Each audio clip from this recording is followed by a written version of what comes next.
2008-এর ঘটনা আর কি। তখন আমিও ছোট, রীতিমতো ছোটই। তো মাদ্রাসায় পড়াকালীন তার হুজুর যে ছিল, ওই হুজুরে প্রত্যেক বাচ্চা থেকে তার একটু বেশি আদর করতো। তোমার বাইরে হ্যাঁ, পড়ালেখার দিক দিয়ে ভালো ছিল, এই কারণে তার একটু বেশি আদর করতো, যে কারণে সে অল্প দিনে হাফিজিয়াটা কমপ্লিট করতে পারছে। তো এর মাঝে হয়েছে কি, হুজুরে যখন যত বাচ্চা কাচ্চা আছে সবাই পড়াইতো, তার মাঝে হুজুর আবার কাজও করতো, কবিরাজি করতো।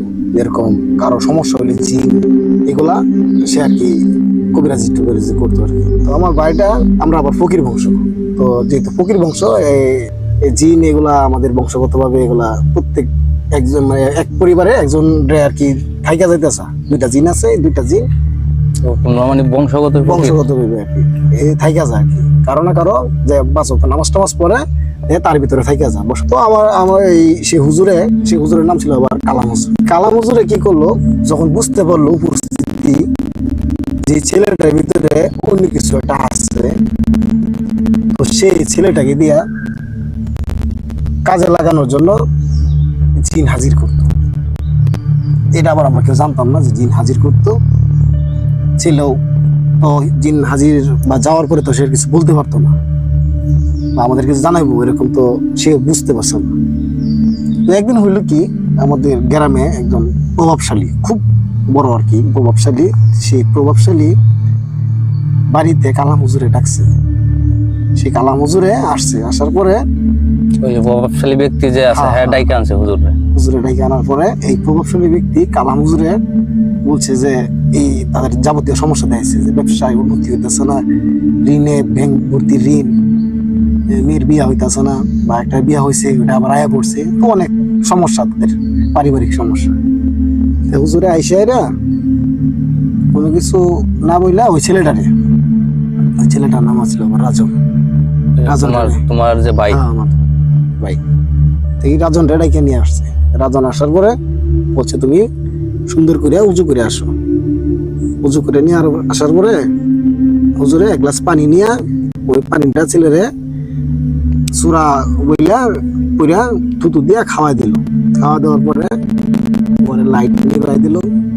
নিভাই দেওয়ার পরে এই ছেলেটার আর কি এই জিন হাজির করার লাগে, যা যা করার লাগে হুজুরে তা তা করলো। আমরা কখনো ভাবি না যে ছেলের দিয়া হুজুরে এরকম কিছু কবিরাজি করে বা এরকম অনেক কিছু করে, আমরা জানতাম না। তো হুট করে ছেলেটার ভিতরে আমরা অন্যরকম লক্ষ্য পাইলাম যে যখন হুজুরে বলছে যে তুমি মনে মনে তাকে স্মরণ করো যে তোমার কাছে আসতে চায়, এরকম বলছে আর কি। তো ভালো, ছেলেও স্মরণ করতেছে, আগরবাতি মোমবাতি জ্বালাল, খুব ভয়াবহ একটা আর কি অন্ধকার পরিবেশ হয়ে গেছে আর কি, সব ধুম মেরে আছে। হুজুরে বলতেছে কেউ একটা বাড়তি কথা বলবেন না, যারা যারা ছিল আর কি। আমিও ছাত্র ছিলাম,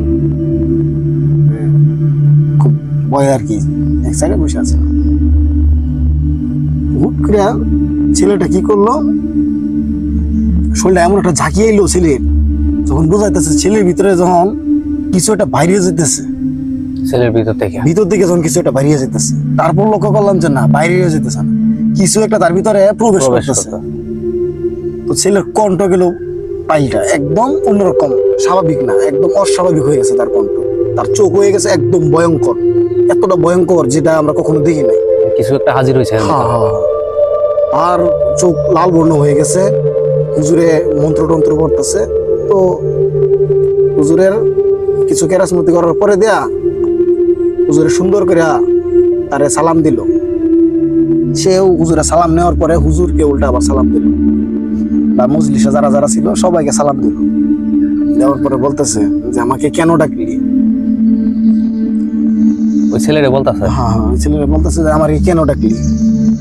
তারপর বলতেছে আজকে আমরা যে ঘরে, হুজুরে বলতেছে যে আজকে আমরা যে ঘরে আছি এই মহিলার হ্যাঁ এমন কি হয়েছে যেই কারণে এই মহিলার এত সমস্যা।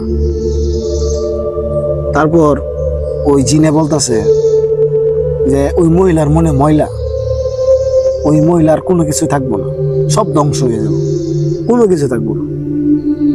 ওই মহিলা অনেক শিল্পপতি ছিল, তার 20-25 কাঠা জায়গা ছিল, বাজারে দোকান ছিল, আড়ত ছিল, হ্যাঁ খুব মানে খায় কি পরে না খায়, ধনী ব্যক্তি, অনেক ধনী ব্যক্তি ছিল। তো ওই কথা শোনার পরে ওই মহিলা বলতেছে যে আমার এগুলো সব তো চলে গেলে পরে কি আমি এগুলো ফিরে পাবো? জিনটা বলতেছে যে পাইবা, এই বংশের কেউ একজন পাইয়া যাবো। আর উল্লেখ করে বলে নাই জিনেদের কথা এরকম হয় যে পুরা ভাঙাইয়া বলে না, তারা বলে ঠিকই কিন্তু ভাঙাইয়া বলে না। বুঝছি। হ্যাঁ, যে তোমার কোন বংশধর এটা পাওয়া যাবো সম্পূর্ণটা, এই কথা মানে বলে এদের বংশের ভিতরে একজন না একজন পাইবো। পরে বলছে এইগুলা থেকে কি এখন আমরা কি সবকিছু আর আগের মতো কি ফিরে পাবার পারি না? জিনা আবার বলতেছে যে তোমাদের মনে মনে অনেক ময়লা, এই ময়লার কারণে তোমরা আর এগুলা পাইবা না, হাতছাড়া হয়ে যাবে। তারপর কিছুদিন যাওয়ার পরে দেখা গেল ওই লোকে 20 লাখ টাকার আলু কিনছিল তার আড়তে। ওই যে লোকে হ্যাঁ। বাড়িতে ডাইকা নিছে হুজুরে। হ্যাঁ, ওই ব্যক্তির 20 লাখ টাকা আলু চালানে ঢুকাইছিল আর কি, বস্তা করে ঢুকাইছিল।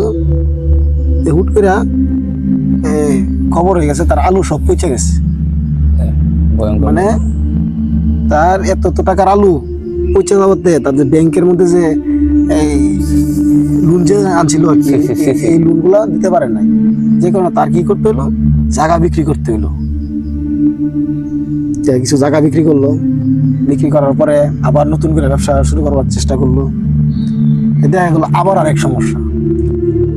এই লোকেরই। হ্যাঁ, এই লোকের আবার একটা সমস্যা দাঁড়াবো যে সে যেটা দিয়ে টাকা ইনভেস্ট করতেছে এই টাকাটা নষ্ট হয়ে যেতেছে। এইটাই ক্ষতিগ্রস্ত হইতাছে। হ্যাঁ, সে কোনোভাবে স্বাবলম্বী আর হয়ে উঠতে পারতেছে না। আর যেহেতু সে অনেক বড় ব্যবসায়ী, ছোট কোনো ব্যবসা তাদের মন নাই, সে চায় অনেক বড় কিছু করতে, কিন্তু যে যেটার ভিতরে টাকা ইনভেস্ট করে ওটাতে লস খায়, মার খায়। তো এইভাবে ব্যাংকের থেকে টাকা লোন, ভাইয়ের কাছ থেকে বা পরিচিত ব্যবসায়ী যারা ছিল তাদের কাছ থেকে নিতে নিতে সে অনেক টাকা ঋণ করে ফেলছে। অবশেষে কি করলো, ঋণের চাপে সে জায়গা জমি যা ছিল 25 কাঠা মাটি আস্তে আস্তে সব শেষ হয়ে গেল। তো দিনের কথা এখানে সত্যি হলো, সবকিছু শেষ হয়ে গেল। তারপরে এই তার যে জায়গাগুলা ছিল এই জায়গাগুলা আবার তার যে ভাই ছিল, তার ছোট ভাই, যার হারাইছে সে ছিল সবার বড়, আর যে পাইছে সে হলো সবার ছোট। মাঝখানে আরো 2 ভাই ছিল, তারা 4 ভাই ছিল।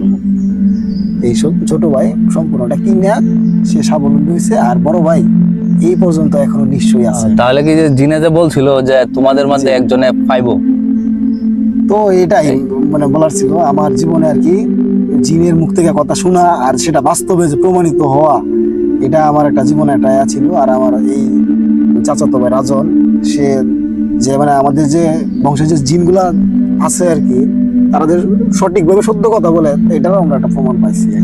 এটাই এখনো গ্রামের মধ্যে সবাই বইলা বেড়ায় যে এমন ছেলেটা এমন কিছু বলছিল, যে কারণে। তো এই ছিল। তাহলে এই ঘটনাতে আমরা বুঝলাম মানে মন যদি পরিষ্কার না থাকে জি। তোমার, তাহলে তুমি কোনো কাজেই আগাইতে পারবে না।